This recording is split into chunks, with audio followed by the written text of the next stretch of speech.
I've been invited to do this panel because, as for Roxanne, touring makes up quite a lot of my life as a musician. And I've built up a live, loyal following in the UK and abroad. So when I tour, I can do it and actually make a little bit of money, but it's not easy. So we're going to talk about those things.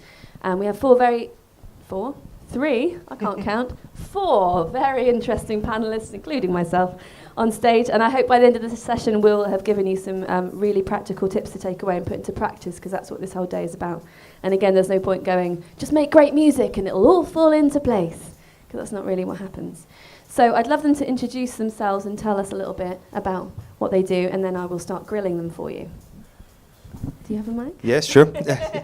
Hello, my name's Simon. I work at FRUKT. We're a sort of marketing agency, I guess, with a sort of speciality in music. I'm the music editor there, so I look after a lot of sort of programming, curating, clearing rights, that sort of stuff, across a whole range of kind of brand events. So I work with Jägermeister, Nando's, Foot Locker, who else? Loads of different people, but they're the sort of main ones this summer. Across all sorts of things like festival activations, sync clearances for sort of television and advert and film and so forth. And yeah, sort of ambassador, curator type things, social media influencer. So yeah, a whole kind of range. When a brand wants to use either music or an artist, I kind of help them piece that together. Cool, thank you. I'm Luke, singer-songwriter. Been touring for the last few years full-time, making a living out of it around the UK. Been out to Europe, to the US, done some stuff out in Canada. That's about it, really. I'm not sponsored by Jägermeister or Nando's, but I certainly like the both of them. So You're sponsoring them, aren't you? My name's Matt. I work for a booking agency called CODA. I work with two of the directors there, Alex Hardy and Rob Chalice, as well as having my own roster. So across that, I work with artists anywhere from the size of Rag and Bone Man, for example, through to tiny acts who are just starting to make their way. I think the last band I took on was a Norwegian art rock band called Pom Poko, who the last time we tried to sell some tickets in London, I think we sold 14. So that kind of gives you an idea of the scale. Okay, that's excellent. Thank you very much.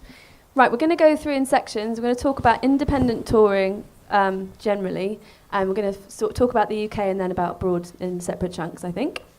The challenges of these things, and then how to make it profitable, because that's the title of the thing, the session. So that's what we remembered, didn't we, Roxanne? Is that what we have to talk about money at some point?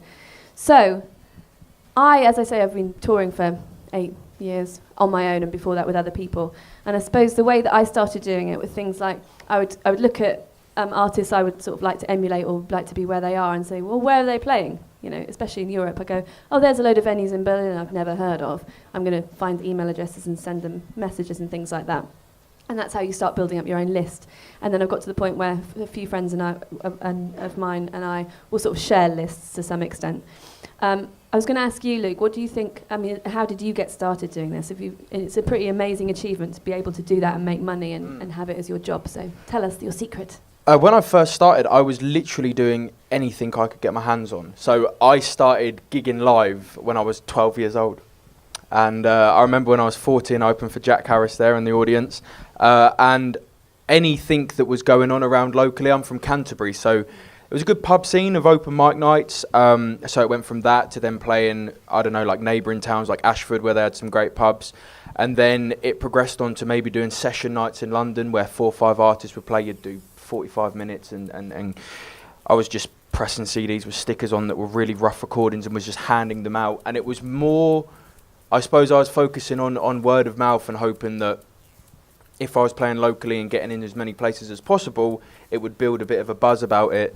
So yeah, anything that was ever offered, like there were so many lost leaders where obviously now I have rent to pay, I have my car to pay for, blah, blah, blah, I'm older. Whereas when I was young, I was just doing anything I could regardless of money, so I ended up losing loads of money. Well, my dad ended up losing loads of money because it drove me around.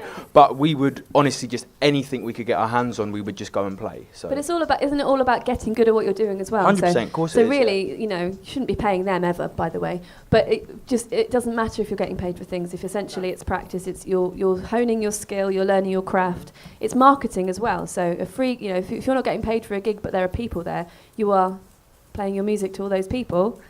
And then, of course, whenever I do talks or anything like that, I always try and point out to everyone that an email list is the most valuable thing you can have these days, because you can play all these shows and then no one will ever hear what you're called or look you up later. That stuff's really important. Have you used any of those sorts of tools as you've been going to make sure people come back? I use mailing lists, and it's little things as well. Like, I suppose one thing I always make sure is, like, I go to so many gigs and can see a great artist play and they don't introduce themselves, or they can finish their set and not say who they are, and they don't have any CDs or anything available. Little things like, I mean, my website address is printed on my guitar case, and even now, most of the time I'll have it on stage so people can just see what it is. I'm stealing that one. That's Well, great. yeah, it's just things like that, and then just say who you are, beginning of the set, end of the set, afterwards, give your full name and the address to your website, your Facebook, anything like that. I think, to me, it makes it pointless, the amount of people I see play, and they're fantastic, and they don't say who they are. It's like, well, do you not want people to discover your stuff? Yeah. And if you're at a festival, do it after every 2 songs, I would say, because people are coming in and out. Yeah. So make sure you say it more often then. Yeah. But no, mailing lists are fantastic. It's Facebook and everything like that is amazing, but it's so easy to miss stuff. Whereas I think with an email, like, you kind of have to open it, don't you? Even to get rid of it, you have to open the email. So I think you're not gonna miss that, I don't think. So yeah, I completely agree with you. Having a mailing list is a very powerful tool. Hands up if you've got a mailing list, if you're a musician. Oh, well, that's good. Hands up if you don't have to put your hands up if you haven't, but please get one. They're really good. I'd love to involve the other two in this. I mean, obviously we're talking about independent touring. How do you get involved? Do you get involved with any independent artists? Yeah, no, I mean, a real mix of artists we work with across different brands. I mean, stuff like Jägermeister is a kind of, we work with them in a whole range of kind of music things, from big name acts right down to, kind of very sort of DIY independent artists. So it's not to say you have to be a kind of major label artist or something. So how do you find them, though? Do you have scouts? Do people contact you? I mean, well, a lot of the stuff is just me, kind of the music I'm kind of finding and then kind of recommending to them and other people who sort of doing similar things for them as well. But they're kind of a rare brand in that they actually have a kind of music person there who really kind of gets the scene and kind of understands and doesn't just see it as kind of social media numbers, and actually kind of sees it in kind of terms of buzz through kind of tastemakers and radio plays and things. So they're quite unusual in that. But I mean, other brands are still, I think now especially, because independent artists nowadays is, I think kind of maybe sort of 5-10 years ago that would have been a bit of an anomaly to be a kind of independent artist and doing work with brands. I think now there's a lot of artists who are kind of, breaking into kind of Radio 1 playlists and stuff who are, I mean, it's still much more common to come from a kind of record label and do that, but there are people like, especially in kind of grime and hip hop and things like that, who are kind of coming through as independent artists, and I think brands are kind of spotting that and realising that there's something quite exciting about that as well, because a lot of these people are kind of coming from their own scenes. And there's also a lot of advantage to working with artists like that because they're less restrictive and they're kind of more able to kind of do interesting kind of creative projects with them. That I think there's, for brands, I think independent artists are actually, a really exciting kind of proposition. That's really good to hear, because you might notice we're not using the U word, the unsigned word, because that doesn't even factor into my mind in terms of what I do. And most of the people I know in this room who are making music, I don't go, oh, well, it's okay, well, one day you might get signed, then you can do it really, properly. So it's really good to hear that you think that way as well. I totally agree with that. I've never liked the phrase unsigned. I think now you get artists who are kind of very creative and kind of work that know that sometimes it's right to do short-term deals for, it might just be one EP or one track, and I think for artists that's one thing I would say is don't feel you have to kind of necessarily sort of stick to kind of a longer deal or a shorter. Sometimes it's just kind of finding the deal that's right for you.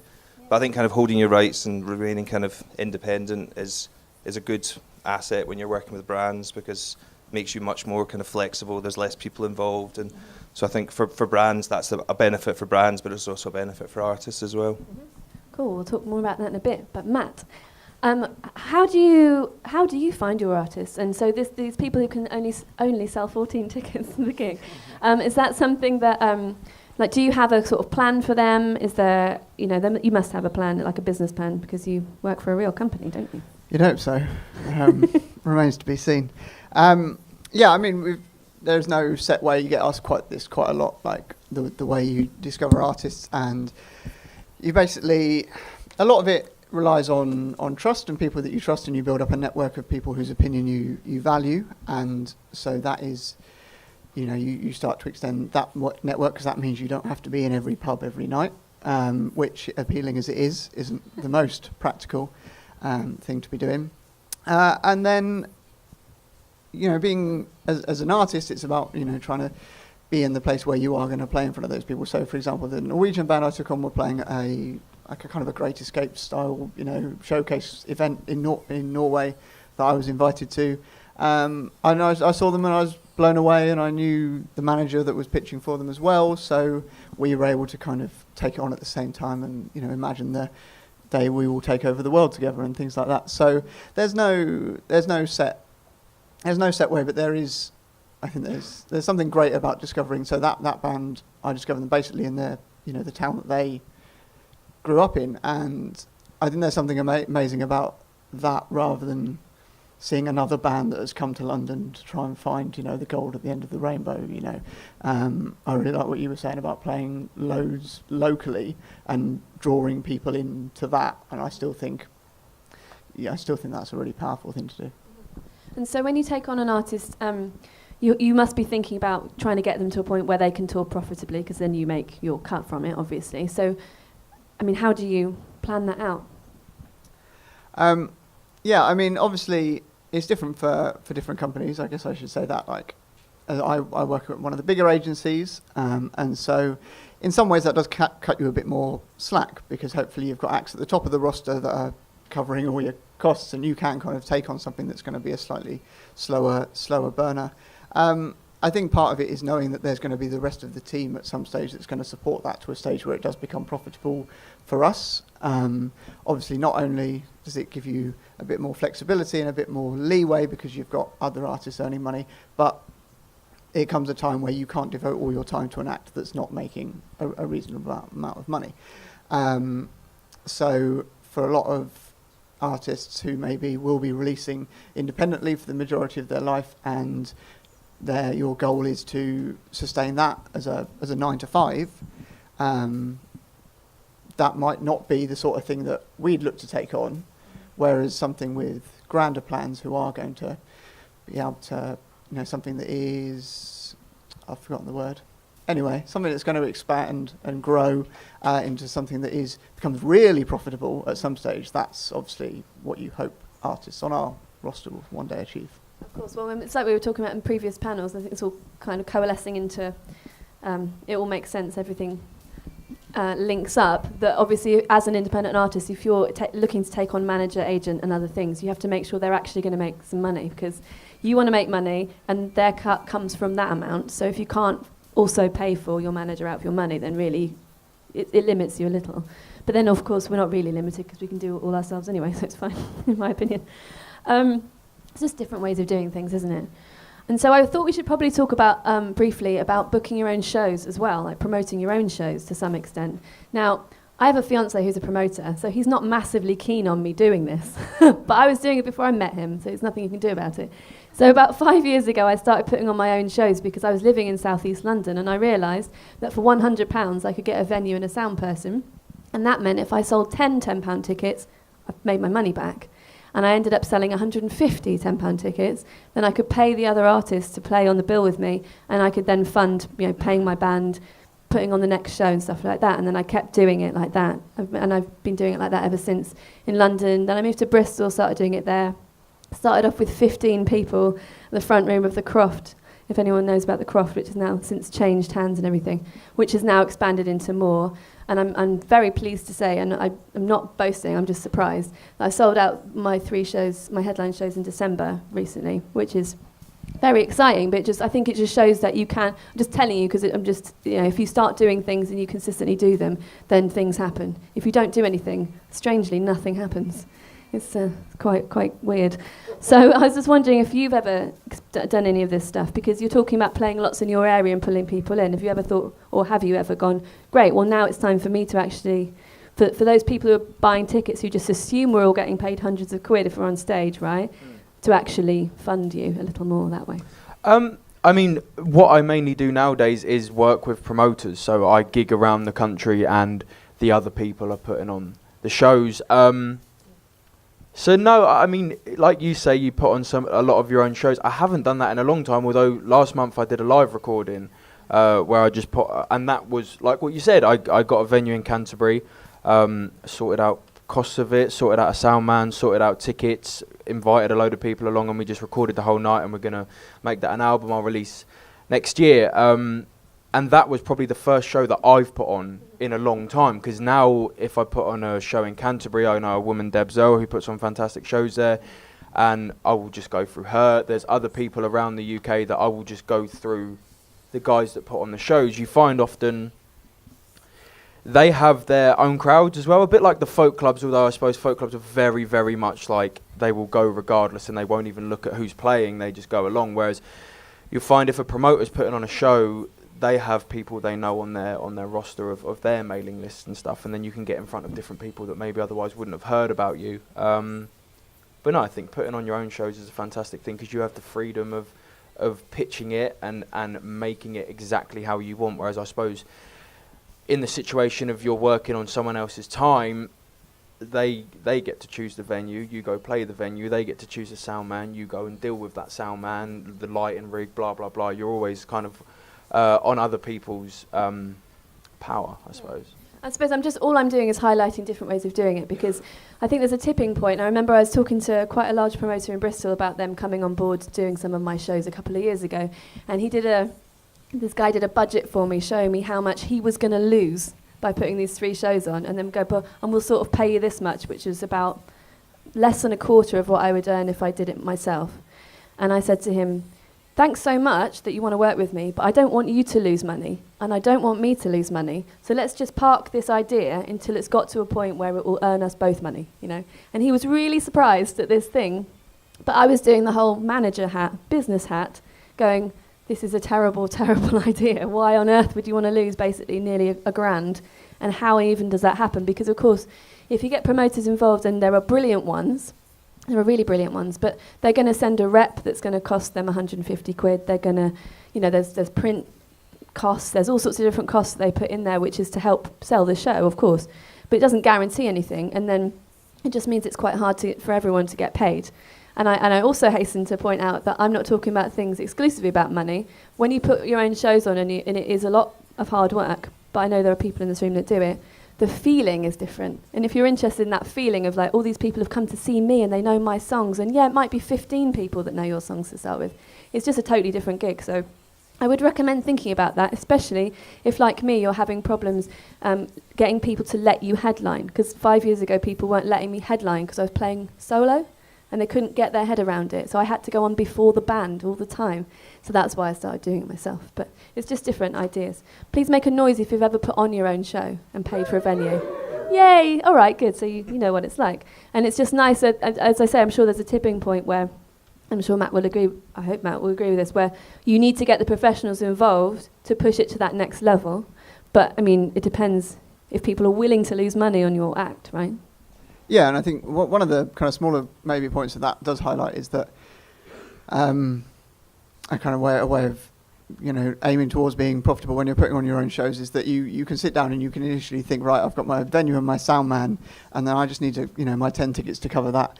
What the promoter thing on the other side, or it's a long way beyond the other end of the continuum, is they aren't actually your only costs. You know, when you've taken £1,000 on the door and you're still wondering why you haven't got £1,000 in your bank account. I found this through promoting my own shows. You slowly work out actually what you have to claw back into your own budget. So yeah, I think it's time. I mean, it doesn't just happen like that, does it? You have to spend a lot of hours in promotion and stuff like that. It's just different ways of doing things, and I'm sure you could all teach us lots of stuff, but that would be carnage, wouldn't it? So we'll keep talking for a little bit longer. That was a good tangent, I think. But let's talk about international touring. Now, I've only really toured in Europe and the UK personally.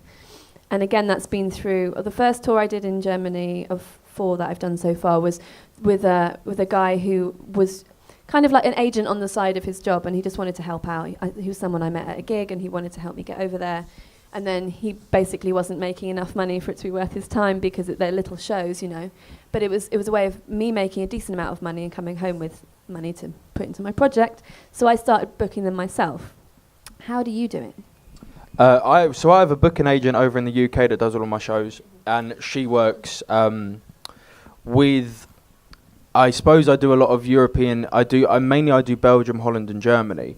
And in Belgium and Holland, she's got a lot of contacts, so I go back and play those shows often. In Germany, I've now got a booking agent out there, and it's my favourite. You know what? Out of everywhere I've toured, Germany is my favourite place to. Yeah, it's amazing. And I think the thing in the UK is it's a constant struggle of trying to get people out.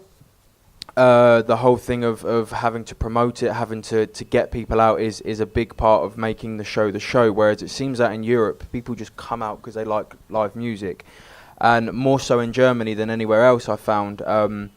It's been amazing. The first show I did in Germany, I played a town festival where they just took the square of a town, filled it with about 5,000 people, put up a huge stage in the front of it, food stalls, bars, all of that. And I played with my band as the trio, and they put us on as the headline. And it was like a novelty because we was from the UK, and it was fantastic. And that was like the first time I played in Germany, which was just insane to me.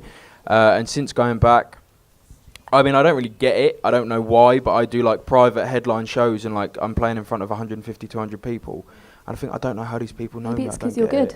Well, I mean, but it's the thing of like, I remember first time I toured out there with my bassist, Andy, and I said to him, I was like, we're probably going to play to loads of dead crowds here. Like, no one knows who I am. It's our first time out here.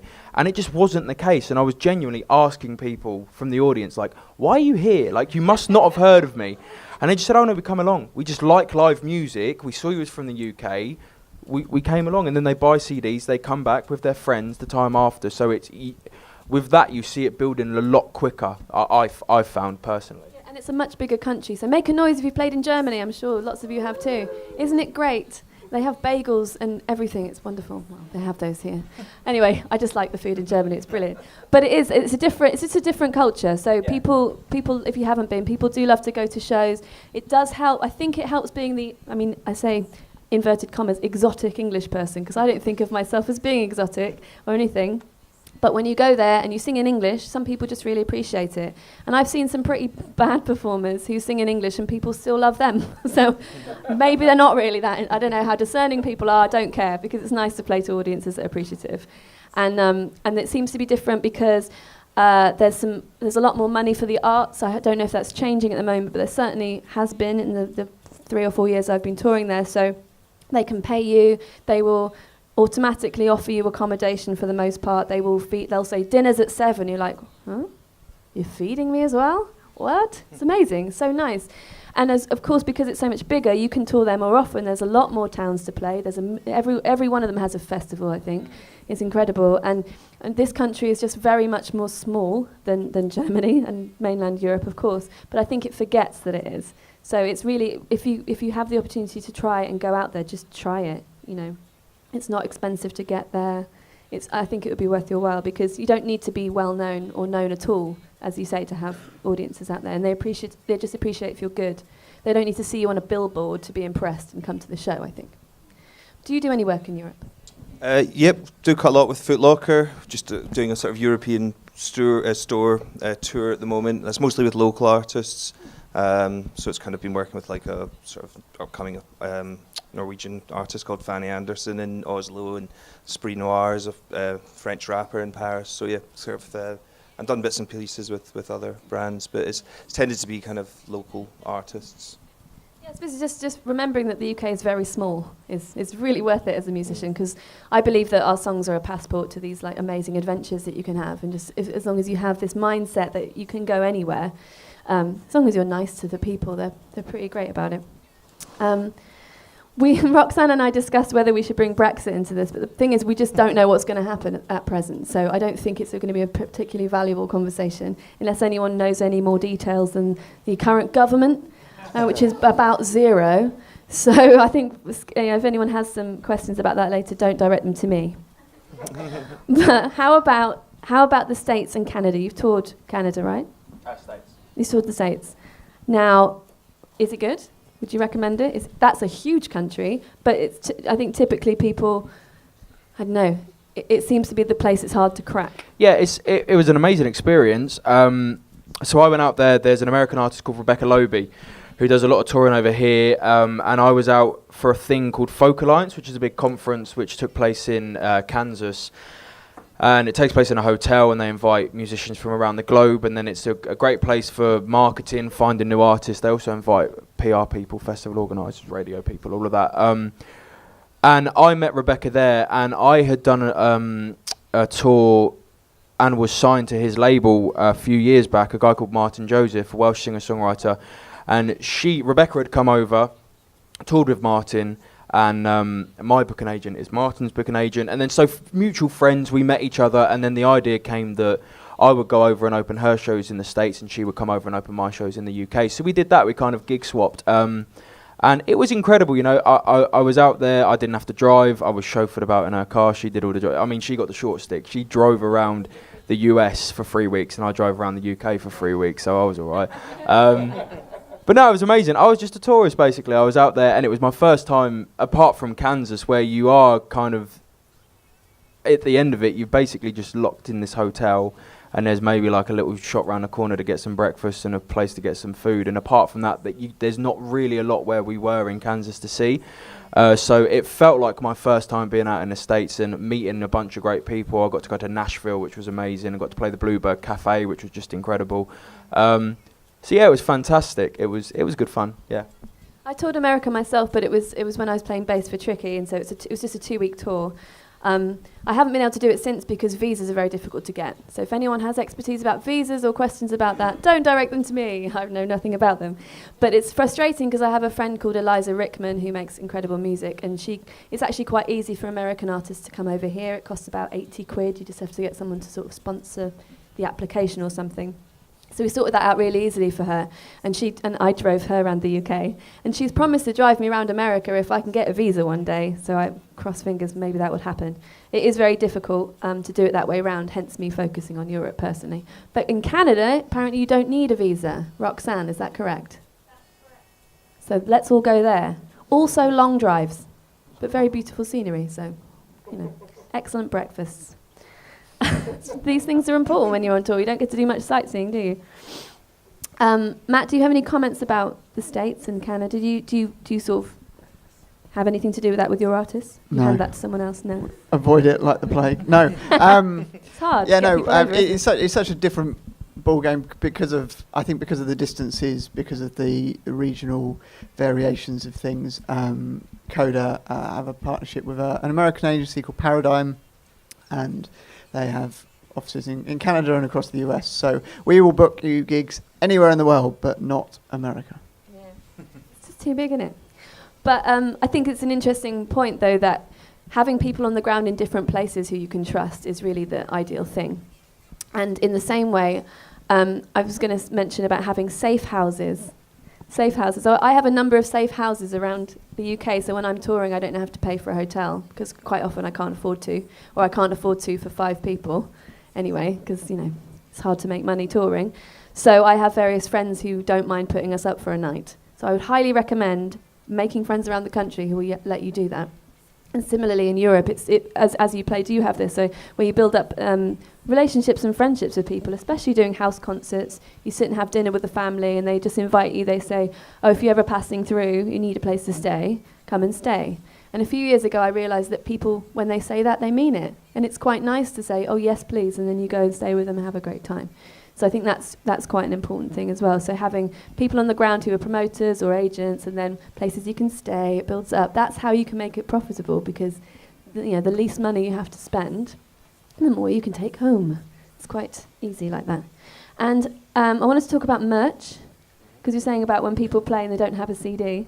What's the point, really? If people can't get a souvenir or sort of develop their relationship with you afterwards, and you're missing an opportunity. So when you tour, what do you take with you? So I take CDs. And that's, I mean, again, it's like one of the things where you can come home with your fee, but then with your CD money as well, if you're selling CDs at a tenner and you sell a handful of those, that all adds up as well. I think when I was starting out, I would just put my music online because there wasn't so much of a need for it, I suppose. But I would have cards and stuff. So again, it wasn't like I'd finish a show and no one would know where to get my music. I'd be like, here's a card with all my online links, and you can listen to music and stuff. I think a great thing is EPs. If you're up and coming, there's no need really to make a full album and then you spend in the next few years trying to sell as many as possible to make that money back. I think if you're playing pubs and smaller venues and stuff, then just an EP to just give out, I don't know, for a £5 or something, it all adds up and it gets your name into these people's households. But no, I go out with, I've never done t-shirts or anything like that. I just sell CDs basically. Yeah. Okay, cool. I've just started selling vinyl, but only through my Pledged Music campaign, and I had to be convinced by my record-loving fiancé that it was even a viable thing, because it's expensive to make, it's a nightmare to transport, they can break in the box, sometimes they warp and they won't work and all this, and I just didn't believe anyone was going to buy them. I was wrong. I'm very pleased to be wrong in this situation, believe me. So that's something that I know that a lot of artists are doing. You know, it's about having a souvenir, but it's about having a souvenir that people want. And I think T-shirts, think about it, because because when people have the CD, they sometimes want to support you, but if they can't, if there's nothing else, then they can't. They're not just going to come and give you a tenner. Not in this country. In Germany, yes, but not so much. So, does anyone else have any great merch ideas that we can all do? Tell us. Yeah, Lucy Rose has chocolate bars now. Custom chocolate. Would you have any left to sell? That's the problem. I went to a gig in London, a guy called St Raymond, and he had an opening act called Kimberly Ann, and she was handing out tea bags afterwards. I've heard about this tea bag trick. So the tea bag thing is you have the tea bag and you have your information on the tag. I think that, did she have that what it was? I don't know. Maybe, I hope so. Otherwise she's just giving out tea for nothing. I don't know. She's just very generous. Yeah. But then because the idea is that then when someone uses the tea bag, it's dangling out and it's like, oh, www.thisperson.com. Oh, okay, I'll look it up on my phone. I don't know.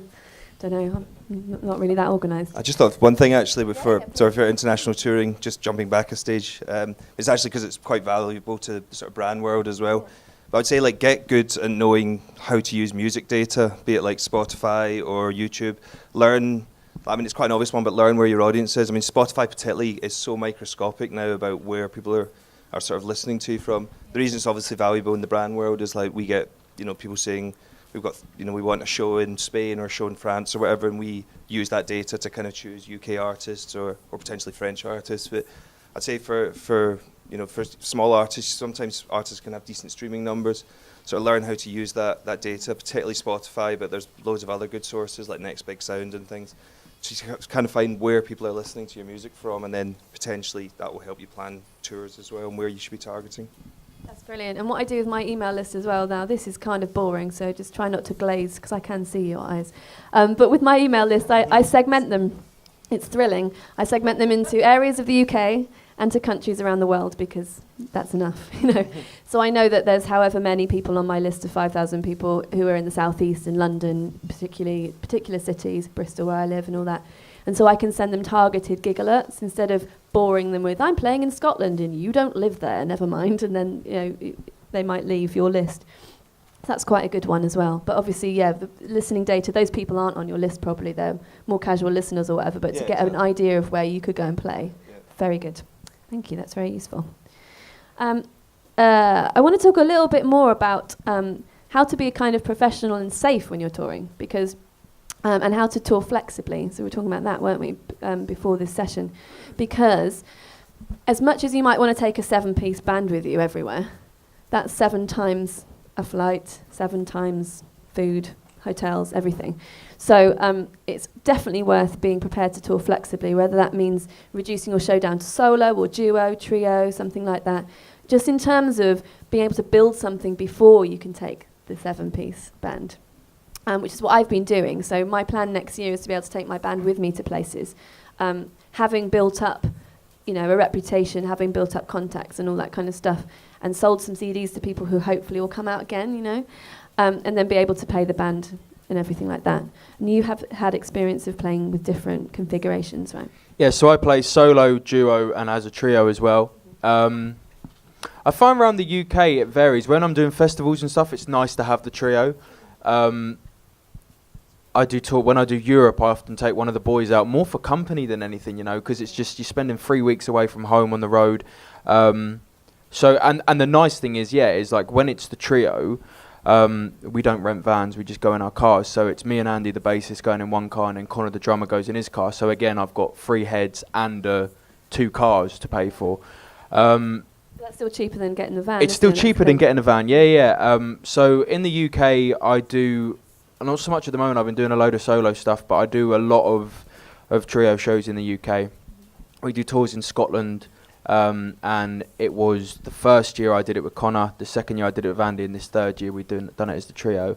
And again, there's venues that either the promoter says, we've heard your trio stuff, we want to book you as the trio, or you can decide what you want to play as. And I look at the venue and think, oh well, it's like a 60-seat, a small little intimate venue. I don't want to bring a drum kit into this where it's just going to blow people's heads off. So it when you look at the venues, you can kind of decide for yourself what it suits more.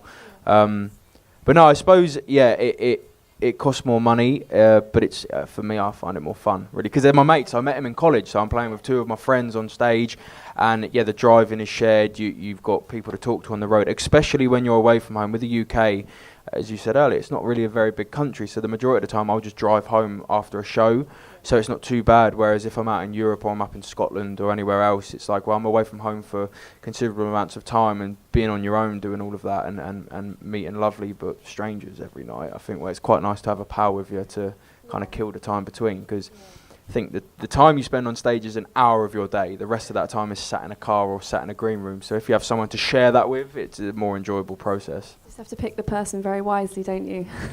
Yes. And I hasten to add, we're just bringing this back to money because that's the title of the session. Like, I don't pick gigs depending on what they're going to pay me. I pick gigs depending on what I want to do. And if I want to have a band with me, I'll do it anyway. I'll figure out a way of doing it. But certainly you have to factor that stuff in, because you could book 2 weeks of band shows where you're paying your band, because I'm a solo artist, so I can't just get people to do it for nothing. It's not very fair. But I could do two weeks of paying them well, and then probably not gig again for a year because I can't afford to. Or you can build it up so that you can actually sustain it a little more. So it's just worth thinking about these things, really. And in terms of, touring completely solo, every single tour I've ever done where I've been playing solo, I've been on my own the whole time. And the last one I did in Germany, although I had a great time, the gigs were great, it was the first time I was like, it would actually be nice to have a friend here. That'd be all right. I'm cool being on my own, it's fine, but I definitely had a thing of, because as you say, it's a very long time to be away and to be very self-sufficient. Driving everywhere, I drove about 1,500 kilometres around Germany and did all these shows, and it was great. People are lovely, but they're strangers, and you don't have anyone looking out for you. And when you're touring completely solo, and tell me what you think of this, you just have to be really aware of boundaries. And I'm not really focusing on gender here, although of course you have to think about that a little bit. But you're on your own. I sometimes think of it like, oh, here's me. I'm a tiny dot in the middle of Germany. I don't know anyone in the area. Like, if anything goes wrong, I can't call someone I know. I have a getaway car, at least. That's good. And it's just about, there's a lot of trust. So quite a lot, you'll be staying, they call it private accommodation, which means you're staying in someone's flat. It might just be one other person. It could be a few people. There may or may not be a door to the room you're in. The bathroom door may or may not lock. One of the places I was supposed to stay had a shower in the kitchen. I didn't want to use that, weirdly. So I was talking to Roxanne about this as well, about how ways to sort of figure out before you go what's going to happen. So what I try to do now is when I get like all the booking information, it's like, okay, the address of the venue, is there parking, what's the accommodation like? And then I say, can you describe it for me? So instead of just saying, oh, you stay with my friend, cool, is it a sofa bed, is it a private room? And then you can sort of suss out if you're comfortable with that. And if not, just book a hostel. Or the shower in the kitchen is the most important thing for you now, right? Oh yeah, I actually wanted that. That was on my rider, that one. Yeah, absolutely. I'm very much an exhibitionist in that way. But yeah, so just being aware of that stuff is really important, don't you think? Yeah, I think so. I'd be a hypocrite if I say that I do it though. I stay anywhere. Like I really don't care, to be honest. And like, just with a knife under the. Oh yeah. No, I mean, again, because I've got a booking agent, and that I think she does all of that, and I kind of just trust her. Yeah, I've stayed in some dreadful places, but I don't. But they're really free, care. aren't they? So it's okay. I've stayed in a rather dodgy place in Birmingham. I was talking about Europe, but probably okay. wouldn't stay. Yeah. No, Europe though. I'm with. I go out with friends. So. Where was it? Birmingham. I couldn't even tell you. It was some weird little place. It was a hostel. Okay. But yeah, dodgy sounds were coming from outside my room, so I kind of was a bit worried about that. But it was all right.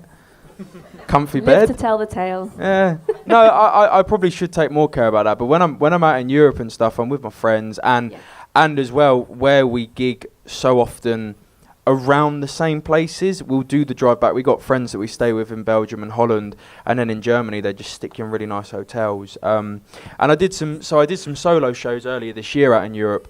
And again, I more than anything than my safety really, I just didn't want to be out there on my own. So I took my mate Charlie and just said, look, come out with me for 3 weeks. I'll buy you beers every night and you can sell some CDs. And because he sings and plays, I just got him up for a couple of songs and it was an excuse for him to come over. And now the plan is when I go out next time to do some solo shows, he does like an official opening set and stuff. So it worked out for him. It was company. So I suppose the only time really I stay in people's houses that are strangers or places are probably in when I'm touring in Scotland. But then again, I've got a mate with me. Or the UK when I'm on my own. So I don't mean to be excluding you two, sorry, but of course we're talking about touring and that's what we do. Matt, do you ever talk to your artists about these things, about boundaries with fans? Is that in your remit really as an agent? I think if it's something the artist wants to talk about, I think that's part of our job is we will make a priority to address anything that the artist wants to make a priority to address. So whether that's, tickets outs or not staying in, kitchens with showers, it's... if that becomes your priority, then not your priority, but you know what I'm saying, we're not going to make this a big thing, but if that becomes something that you are bothered about and you've had some private accommodation provided that hasn't been suitable, then part of our job then is to make sure that we're talking to the promoter and saying, I see you've put private accommodation. When you say private, you kind of more mean en masse, or, what's going on. What tips do you have for independent artists just to be more professional? Because you must have these kinds of things in place, or at least, as you say, the promoters do. Yeah. How can we just do this better? I think advancing your shows well is... Make a noise if you don't know what advancing your shows means. Right, that's the thing. Cool. We don't have a rule book. Tell us. Okay. I know, but you can... So, advancing just is a catch-all for basically all the stuff that prepares you to get to the venue on time, and be there ready for loading and sound check. It's any kind of professional touring band will basically have a tour book. If you are going on tour, I would recommend it. It's like your Bible for the time you are on the road. And that just covers everything you need to know. Like the information you guys were talking about having all that information. Have all that in one place. Know what you are after before every show and make sure you get all that information from every promoter. Know where you are staying. Know how far it is. A good tour manager will know where the nearest music supplies thing is. So if you run out of strings when you get to Berlin, you can go around the corner and get some. All this sort of thing. And there are apps, there are websites. There are loads of people that do this professionally who you probably come across at gigs and things who would be incredibly flattered if you said, I hear you're a great tour manager. Can you tell me how to properly advance a show? They might be terrible, but they'll tell you. But basically, it's... Sorry. I was going to say, also, this is all really, really good points. And the one thing I'd add on that as well is keep that in a place that's online as well. Because quite often we'll get sent, the advancing and it's like a PDF. And then kind of, 6 weeks later, it's kind of, shit, where's that PDF gone? Okay. Whereas, like, if that's on a kind of Google Docs or a Cloud or Dropbox or something, it means you can kind of get it anywhere. So if I was a band, just make sure you've always got these kind of documents all in a kind of neat place where they can be accessed anywhere on the road. So to bring it down to basics, when we say a tour book or advancing or whatever, we're saying, here's a sheet which is for this date, this is the venue, this is the address of the venue. You ask the venue if they got parking, organised parking, give them your registration plate, number stuff, all that stuff. even to the point of what time are doors, what time am I on stage, how long is the set. These are questions you ask beforehand, which I didn't know. I just didn't know that when I started out, because there's no class that teaches you. So I just show up and they go, great, just you and an acoustic guitar, is it? Which it never is for me. It's loads of stuff. And I'd be like, no, it's this, and this. They're like, okay, I need a tech spec. So your tech spec also goes to them, just so they know. Most of the time they won't read it, and it always pisses me off that they haven't, but at least I sent it, so that's okay. So it's that stuff. And then, and as you say, if you're touring, then it'd be like, how far is it to the next place? What time do we need to leave to get there on time? Plus an hour for stopping, plus an hour for people being late, whatever. Add all that on, just to make it easier. And it's easy to say this to you on stage. I rarely do it as a solo artist. I just check my emails, and I do the advancing part, but I don't necessarily put it into a document. I should. It's way better. Do you do this stuff? Are you pro? No. No, my booking agent does all of that for me, so thankfully I don't have to. Easy. But what I do is, I get it in a document, I print it all out, so I have a physical copy, and then I just screenshot it all on my phone, so I have all of it, and again, it is all of that. Other cloud sharing things are available. Get good at good. I use Google Docs all the time. Yeah, So I would say to artists, just get the hang of it, just because it is invaluable. Yeah, definitely.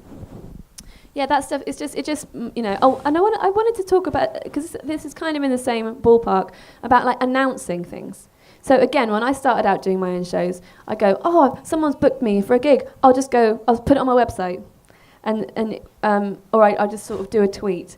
But it's really good to sort of coordinate everything. So if you've got a tour coming up and it's all booked in, you go right, and then you set a day to announce the tour. Now I know if we have small audiences, it might seem ridiculous to go, hi world, you're not even ready for the news that yes, I'm doing some gigs. But it's just good to coordinate it, and it's just more pro. So you can go, right, we'll announce it on Friday, tickets go on sale on Monday, or maybe do a pre-sale for your mailing list, things like that. Just start doing those things, because it means that if and hopefully when your project scales up, you're already doing these things, and it concentrates people's minds. You might only sell 2 pre-sales, you might sell 50, you don't know. It's just worth doing these things. And, have all of the poster artwork done and sent to all the venues and ask them to announce things like that. Have you got into this stuff yet? Yeah, I find when I'm doing most of my dates in the UK, it's almost not a tour, because it's just an ongoing thing. It's like, as of when I've got gigs, I'm gigging. But I announce those shows and make a point, and if I've played those venues before, I'll try to find past videos that were maybe taken there, past photos to put on that announcement. But I do a tour with a woman called Amy Wadge, and it's become a bit of a tradition where we do shows from January through till February at the start of every year, and I've just announced that. And that was very much kind of wait until all the dates were booked up and things like that. And if people had been asking about it, it was like, the dates are getting booked up, but it will be confirmed and be out there. That's more of an impact, doesn't it? Yeah, definitely. And like these shows were being booked months and months ago, but if I was just saying, we've got this show for this, and then it's like people then go, are you playing here? And I say, I don't know. Yeah. When it's a 15-date tour, and I can say, here are all the dates, here's a link, all the tickets are available. Crack on. There'll still be someone going, come and play in Brazil. Yeah. Every time you're like, I've worked so hard. Just come to these ones.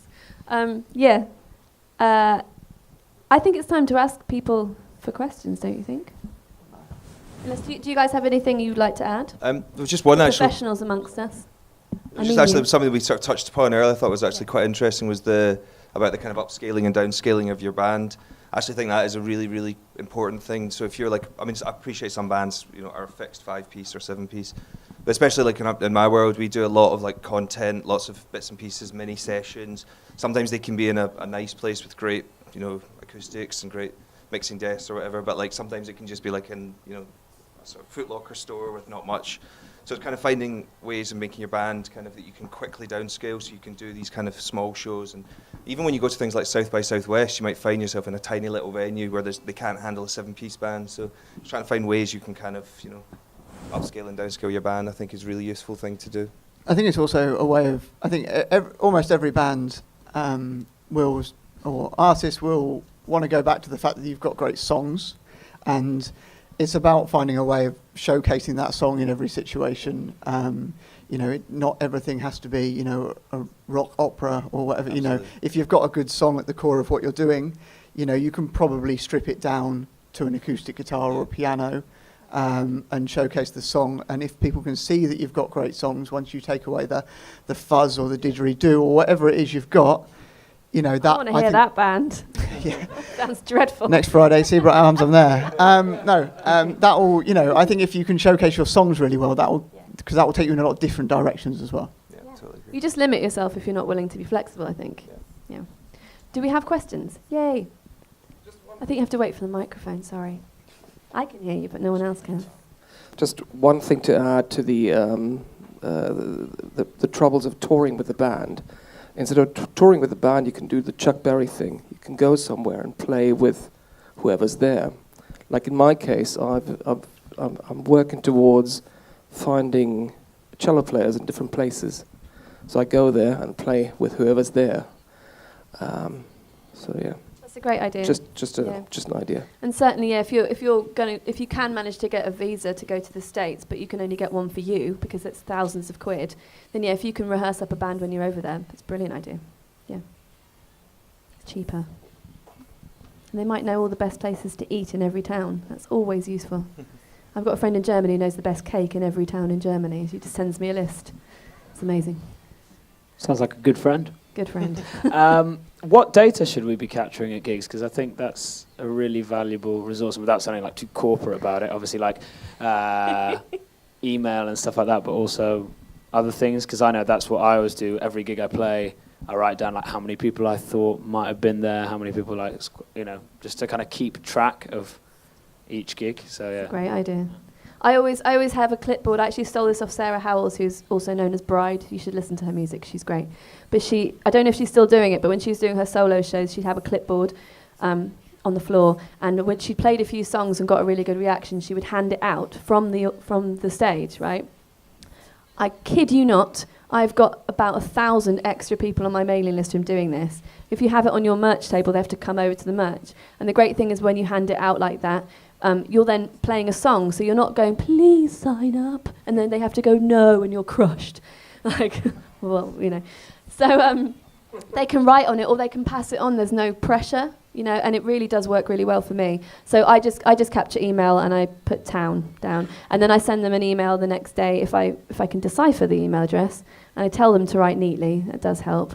I type them all into my thing, and then I send them a welcome email with a load of links, and I say, this is happening, this is happening, this is happening. Send them some free stuff. Anyone else? Do you collect the stuff at gigs? Harvesting data, that's really all we're there for, isn't it? I mean, no, email addresses and things like that, yeah.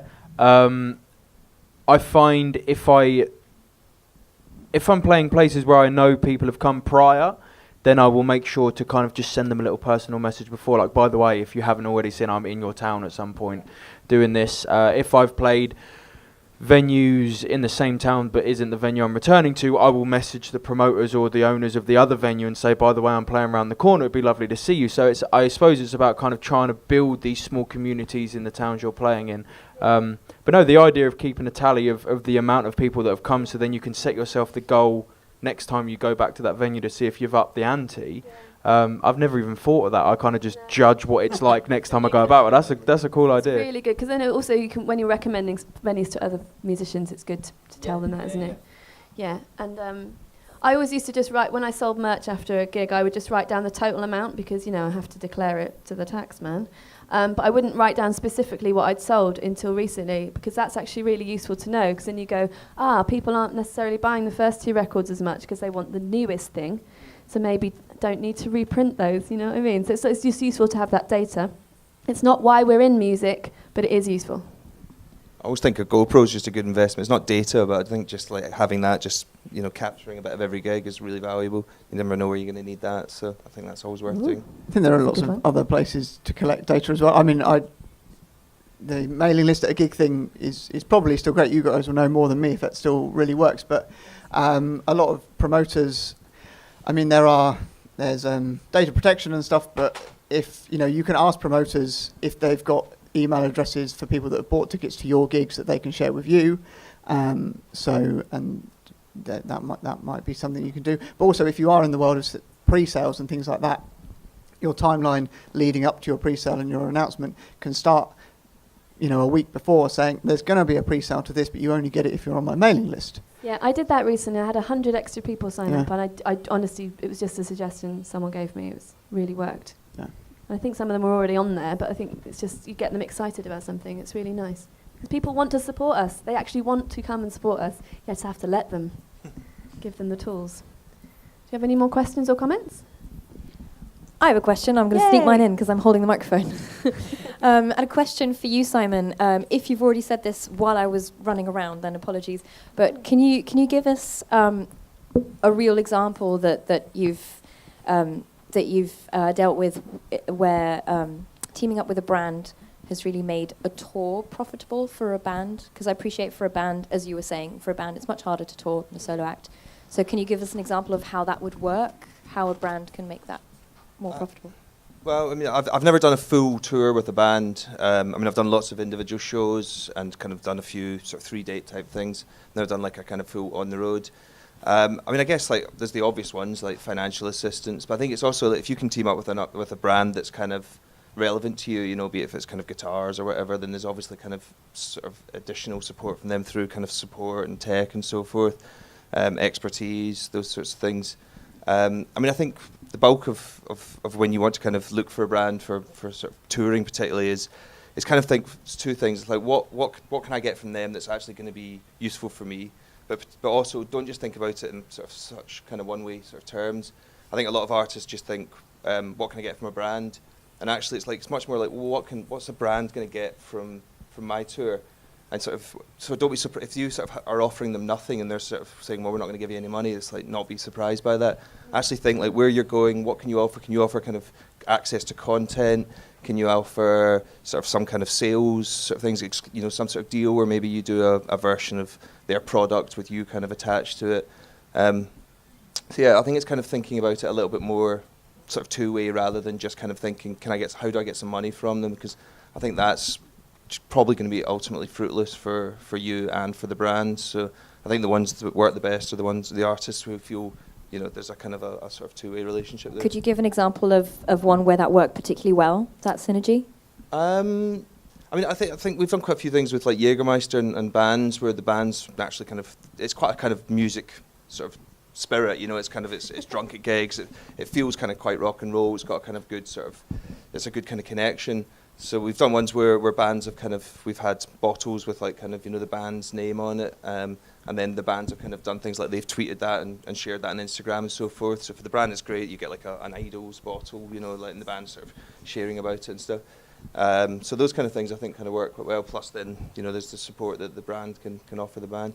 I think those things work great because like, I think once you do those sorts of starting things, then that's where brands are going to be much more interested to work with you on a kind of bigger, larger sort of scale where they can sort of think these people actually kind of are involved with us rather than just kind of looking for us for kind of cash.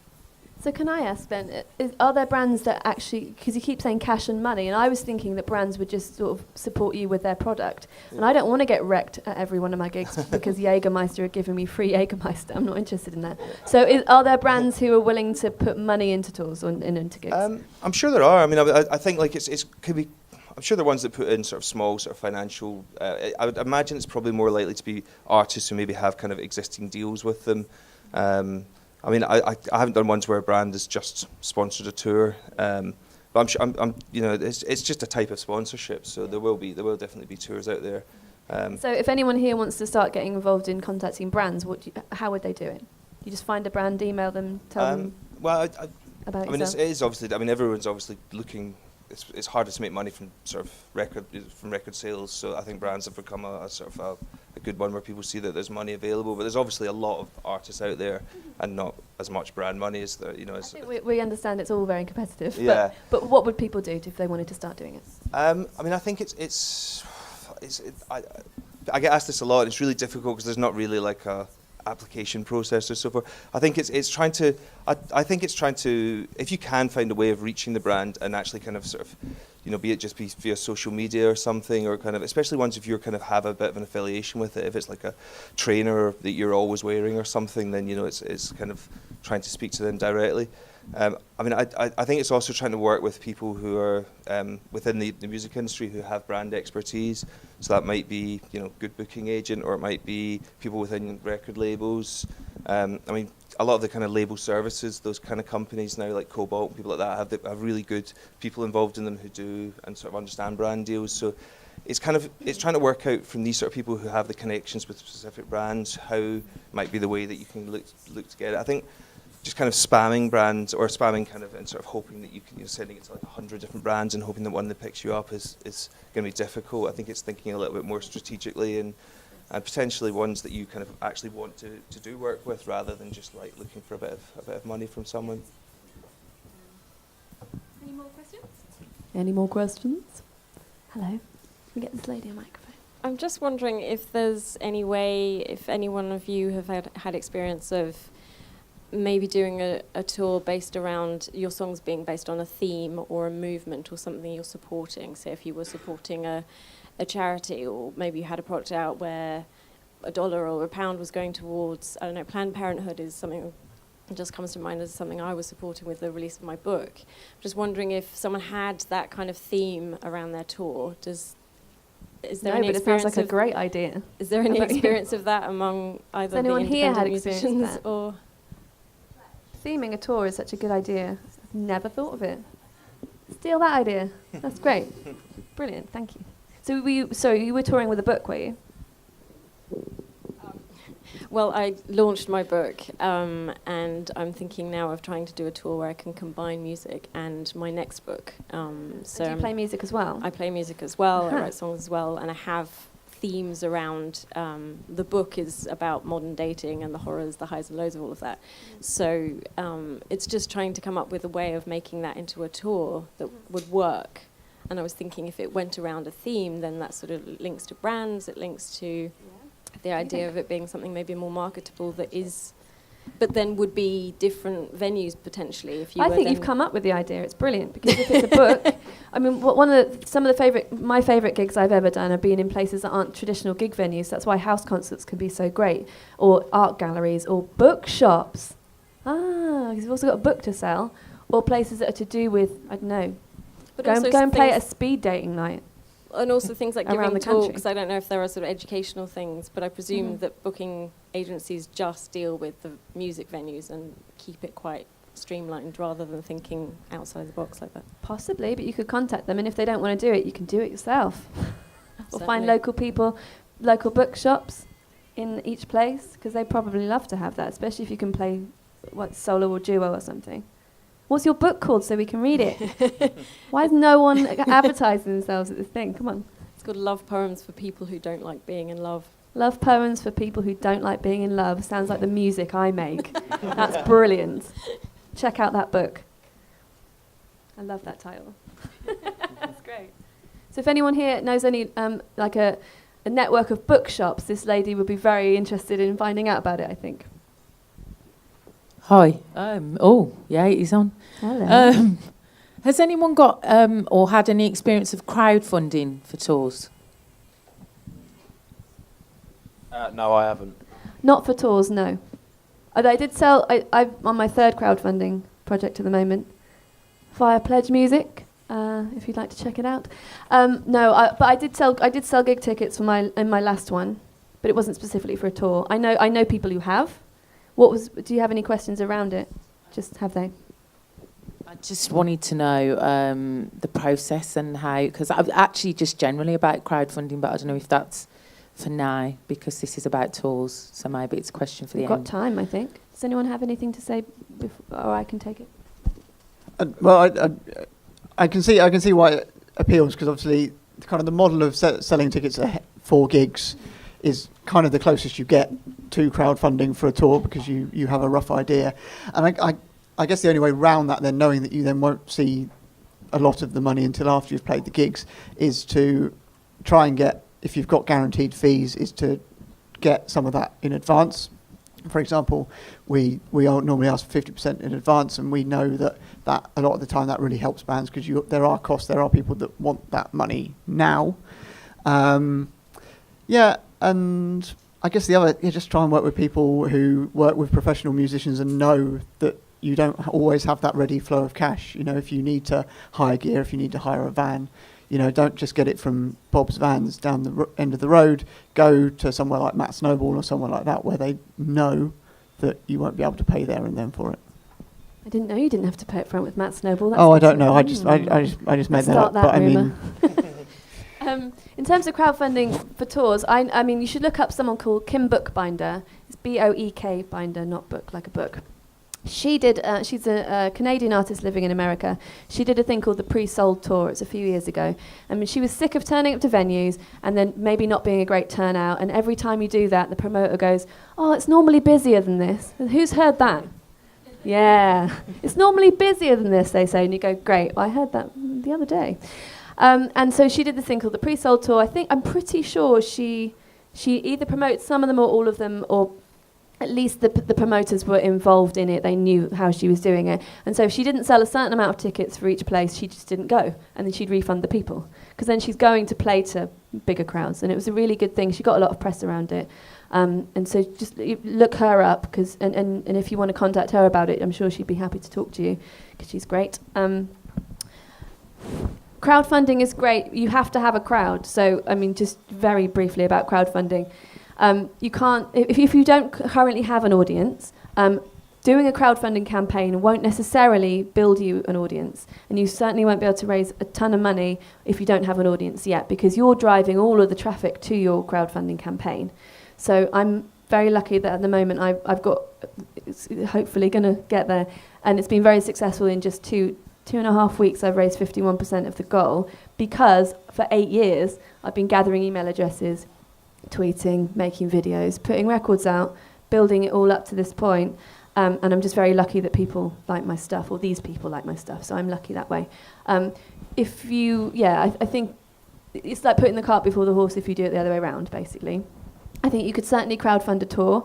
If you're promoting the whole tour yourself, and you know that your outgoings are going to be a certain amount for venues, then you know that all the money coming back in minus the percentage for the platform is yours. As Matt was saying, if you're working with promoters, they'd need to, I guess, be involved in that. They might find it strange. They might not want to. You just have to talk to people about it, really. What would you offer people? Gig ticket? That's just buying tickets, isn't it? Well, it is, yeah. So how would you? Pre-sale. How would you want to do it? Would you be offering rewards as well, like exclusive things? No, I've literally got no idea how I'd approach it. That's why I'm asking the question. I just thought, I was thinking about it more in terms of the cost of going on the road. So I'm not talking about going into a venue and whatever you make on the door. I'm talking about actually the promotion, putting yourself, sending yourself around the world or wherever it is you're going. Do you know what I mean? So I'm just, and I'm just wondering, from your answer then about you being on 51%, how does that work with? Because the reason I'm interested is because I've seen friends do projects around crowdfunding for all sorts of different things and be really successful and hit their targets quite quickly. It just seems like people will just throw money at anything most of the time, other than music. Like nobody wants to spend on music. So it's not as easy as that. Also, Pledge Music, you don't see the actual sum of money, you see the percentage. So that they might be raising 500 quid, which it might seem like, wow, they've reached their percentage, and you're assuming it's loads more. You don't know. You just don't know, do you? I think if you were going to crowdfund a tour that way, then you could package it up by saying, I wouldn't say, pay for me to go round the world. You said round the world. I mean, that's very ambitious, and I love ambition, but maybe make it really clear what it is. You would budget it yourself, figure out how much it's going to cost you, what you've got to raise, look at the crowd you already have, maybe go, it's not big enough yet, I need to wait a year, build up some addresses, whatever. Get to the point where you feel that people are going to want to buy stuff, they're going to want to see you. Obviously, don't gig way too much before that. So go, I've just seen her, why would I pay extra? Now, I think there's got to be like a value-added thing to that. You've got to be offering. You've got to be crowdfunding because it's going to be an amazing show. There's going to be lasers, whatever. There needs to be that thing that you need that extra money for. Otherwise, why should I give my money to you? There's a load of other musicians that have managed to tour without me crowdfunding them. So that's the thing, yeah. which I guess is different from tech and stuff like that. Whereas, you know, if you're investing in something that's never been created before, because you want that thing, that's a bit different to buying a gig ticket. Then Amanda Palmer, I mean, she's obviously a brilliant crowdfunder.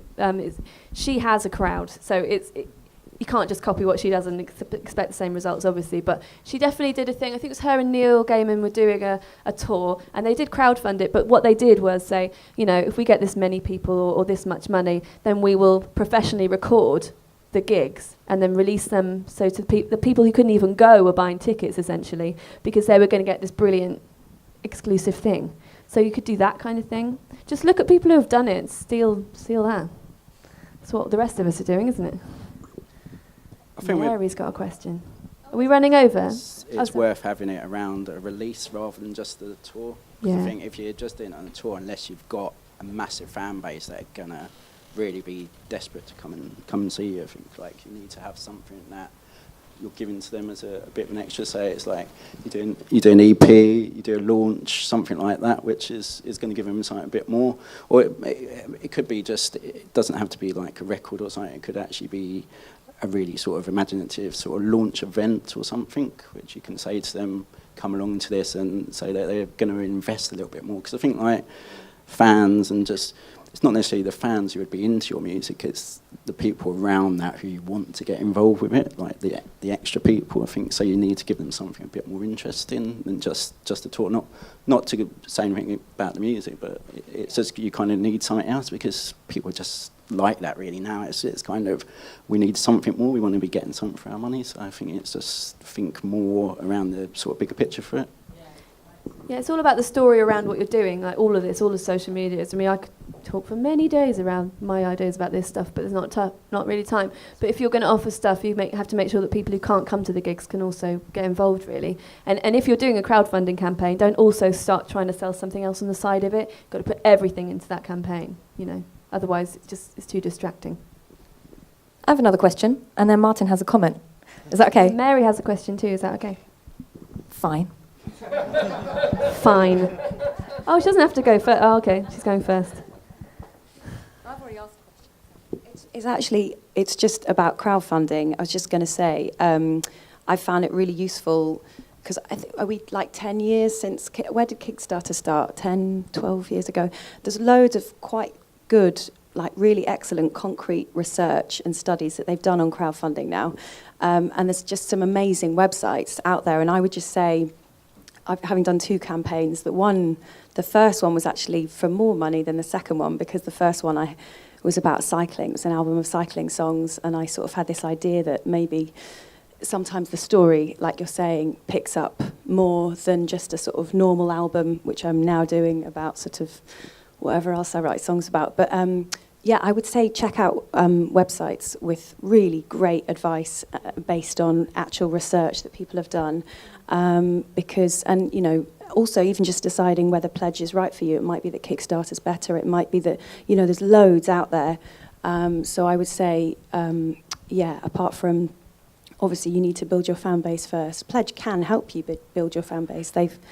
You get traffic from Pledge itself. I've had lots of people coming across my music through Pledge, but Pledge I would say do the research. Their stat is that they say that 20% of your crowdfunding amount will come from traffic from their site. But that's not, I mean, I don't know, because you're sending a lot of people to their sites, it's quite hard to know where they came from in the first place. But there's lots of other ones you should look into. And the Me for Queen Iron Horse album is brilliant, and you should listen to it. Who else can I big up right now? All of you should tell each other what your albums are called. We can all listen. Maybe you could tell Roxanne and she could tell us all. If there are more crowdfunding questions, you could also save them for the Ask Me Anything panel. I had a question. I just thought I'd try and tie a little bow, lots of bow tying today, back to the first panel. And Matt, I was wondering whether you work with any artists who do not have management. I have done.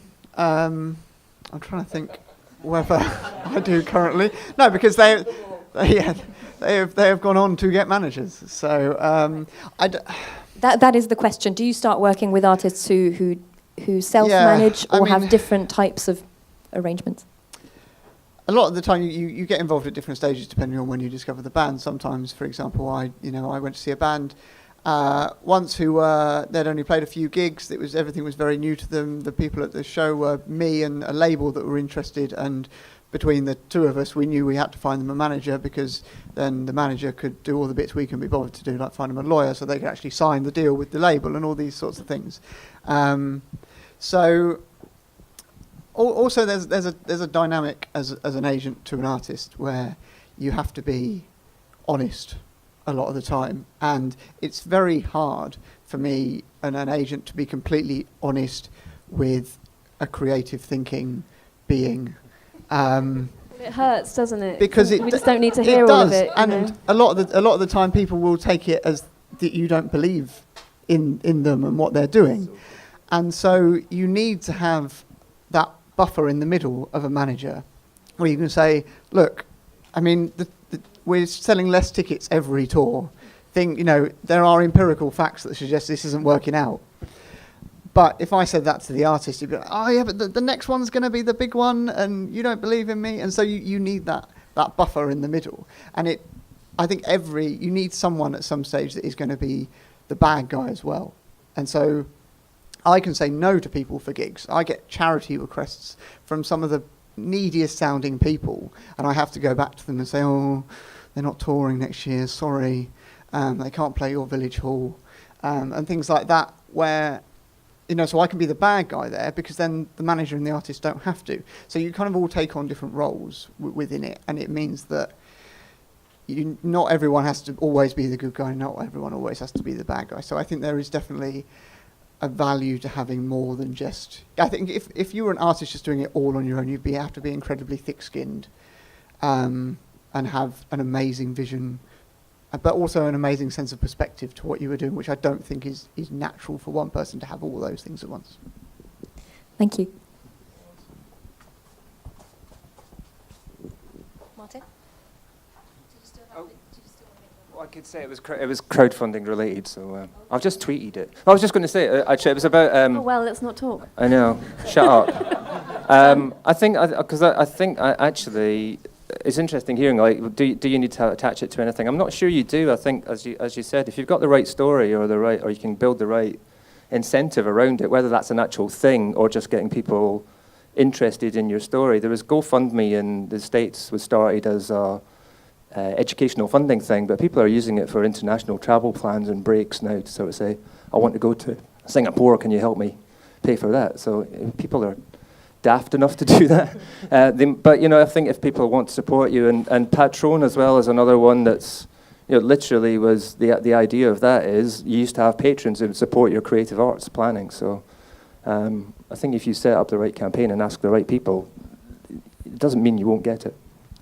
I got this sign, which means wrap it up. I think. Is that what it means? Or it means do the we're washing? going loopy and doing washing, yeah. Cocktail hour. Thank you so much, everyone, for coming and giving your insights. All of these are massive subjects that we could spend days talking about, and that's what Twitter probably is for. If anyone wants to ask questions to any of these people afterwards, I think the Twitter names are on. I think Steve's been putting them online, so we can bother them later. And you all have great expertise as well, so please share that with each other and with us online afterwards. My thing is just generally, if you mean what you're doing, your songs, your art, everything around it, then it will resonate with people, and that applies to touring, it applies to releasing stuff, it applies to crowdfunding. And brands, yeah. And I'm not saying construct a story that's going to bring people in, it's just tell your story, and that's essentially what we're doing with music in the first place. So thank you very much, everybody. Let's give them a clap.